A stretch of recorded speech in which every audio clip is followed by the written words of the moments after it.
भारतीय जनता पक्षाचे नेते आणि महाराष्ट्र प्रदेश वाहतूक संघटनेचे अध्यक्ष प्रभुदास भोईर यांचा वाढदिवस कळंबोलीमध्ये विविध सामाजिक उपक्रमांनी साजरा करण्यात आला। या निमित्ताने आयोजित कार्यक्रमांमध्ये भाजपचे उत्तर रायगड जिल्हाध्यक्ष अविनाश कोळी आणि भाजपचे ज्येष्ठ नेते अरुण शेठ भगत यांनी प्रभुदास भोईर यांच्या सामाजिक कार्याचे कौतुक केले आणि त्यांना वाढदिवसाच्या शुभेच्छा दिल्या। वाढदिवसानिमित्त कळंबोलीमध्ये स्थानिक प्रकल्पग्रस्त टेम्पो चालक मालक संघटनेच्या सहकार्याने आणि महाराष्ट्र प्रदेश वाहतूक संघटनेच्या माध्यमातून लोकनेते स्वर्गीय दिबा पाटील साहेब वाचनालय सुरू करण्यात आले आहे। या वाचनालयाचे उद्घाटन भाजपचे ज्येष्ठ नेते अरुण शेठ भगत यांच्या हस्ते आणि जिल्हाध्यक्ष अविनाश कोळी यांच्या प्रमुख उपस्थितीत झाले। यावेळी अरुण शेठ भगत यांनी प्रभुदास भोईर यांना वाढदिवसाच्या शुभेच्छा देत भारतीय जनता पक्षाची ताकद वाढवण्यासाठी सर्वांनी प्रयत्न करावे असे आवाहन केले। या कार्यक्रमानंतर खिडूकपाडा येथील रायगड जिल्हा परिषदेच्या शाळेला प्रभुदास भोईर यांच्या माध्यमातून 50,000 रुपयांची देणगी देण्यात आली। गावातील मुलांना विविध सुविधा मिळाव्यात आणि त्यांना कोणत्याही प्रकारची समस्या येऊ नये या हेतूने ही मदत शाळेला करण्यात आली। तसेच कळंबोली येथे भाजपचे जिल्हाध्यक्ष अविनाश कोळी, ज्येष्ठ नेते अरुण शेठ भगत यांच्यासह मान्यवरांच्या हस्ते वृक्षारोपण कार्यक्रमही पार पडला।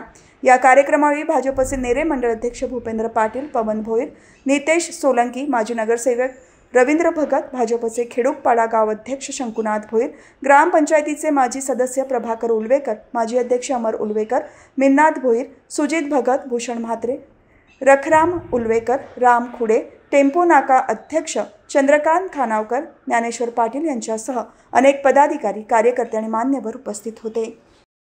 प्रभू अण्णा भोईर यांचा वाढदिवस आणि वाढदिवसानिमित्त त्यांनी अनेक कार्यक्रम या ठिकाणी केले। आत्ताच आम्ही त्यांच्या वाचनालयाचं आणि त्यांच्या जे वाहतूक संघटनेचे महाराष्ट्राचे प्रदेश अध्यक्ष आहेत त्याचं उद्घाटन आणि आत्ता त्यांनी आपल्या गावची मुलं चांगली शिकली पाहिजे, त्यांना त्रास होता कामा नये, चांगल्या जागेत बसायला मिळावं, चांगली हवा खेळती हवा मिळावी असं त्यांना जेव्हा समजलं तेव्हा त्यांनी ताबडतोब त्यांच्या वाढदिवसानिमित्त 50,000चा चेक त्यांना दिलेला आहे। आपल्या कोणाला पंखा पाहिजे किंवा काय गळत असेल, आता पाऊस भरपूर आहे, कुठं जर टाईल्स खराब असेल तर त्या ठिकाणी टाईल्स मारून म्हणजे काही कामं छोटी मोठी आहेत ही करण्याच्या दृष्टिकोनातनं 50,000चा चेक त्यांनी आपल्याला सुपूर्द केलेला आहे।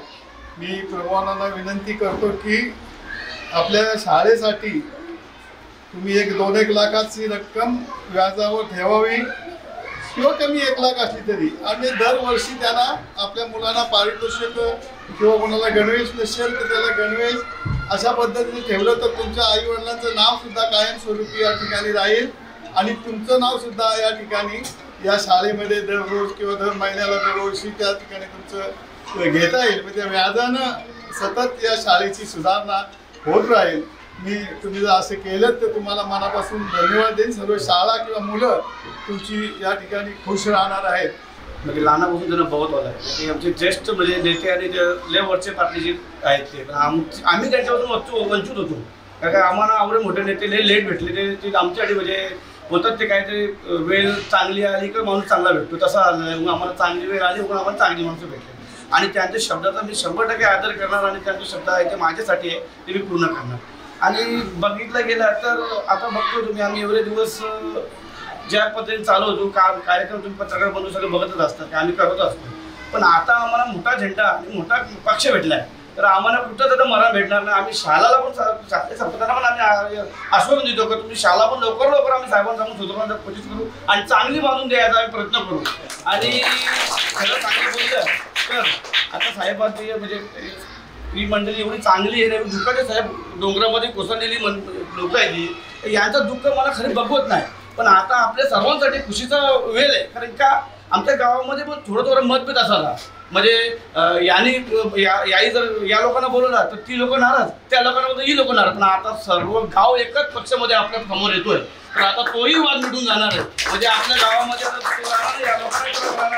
आमच्या गावच्या बाजूने आता एवढा त्रास होता की रस्ते सर्व लोकांना चालायला जागा नव्हती, पोरांचा हे हाल होता। कुठून माझ्या पद्धतीने मी मेहनत केली, शिल्प प्रसादाची मीटिंग घेतली, मार्केट कमिटीची मीटिंग घेतली, रस्ते सर्व बनवले, पण आता मला कसली चिंता राहिली नाही। तर तुमच्यासारखी मोठी लोक माझ्या पाठीशी येत आहेत तर आता शाळाही भेटेल आणि सर्व तुम्ही तर सगळे तुका देऊ शकेल। म्हणजे आजच्या दिन आले समजून चाला तुम्ही.